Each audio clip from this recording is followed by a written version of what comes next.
চাকরির সন্ধানে কোনো একটা পাশ করেই না ছুটে বেরিয়ে নিজেই নিজের বস হবেন, নিজেই চাকরি দেবেন, নিজেই উদ্যোক্তা হবেন, নিজেই চাকরি দিতে পারবেন, সেইভাবেই তরুণদের জন্য সুযোগ সৃষ্টি করে দেওয়া হচ্ছে এবং তার জন্য ট্রেনিং করে দেওয়া হয়।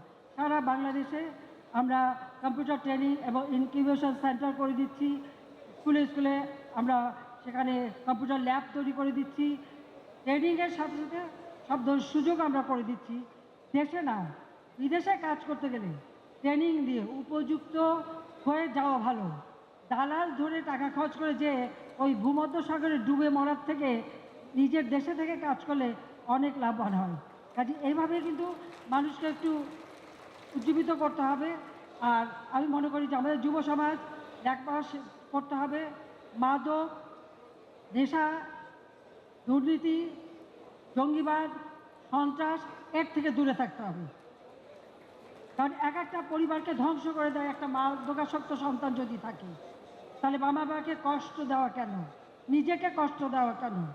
কারণ যারা বেশি মাদক সেবন করে পরবর্তীতে নিজেরাও তো অসুস্থ হয়ে যায়, নিজেদেরও ঘর সংসার হয় না, কিছুই হয় না। সেইভাবে আমি মনে হয় জনগণের মনে একটা সচেতনতা সৃষ্টি করা দরকার, যেন মাদক থেকে দূরে থাকবে এবং নিজের পায়ে দাঁড়াবে, নিজে কাজ নিজে করে খাবে, আত্মমর্যাদা নিয়ে বাঁচবে, আত্মসম্মান নিয়ে বাঁচবে, সেইভাবেই নিজেকে গড়ে তোলা, সেটাই আমরা চাই।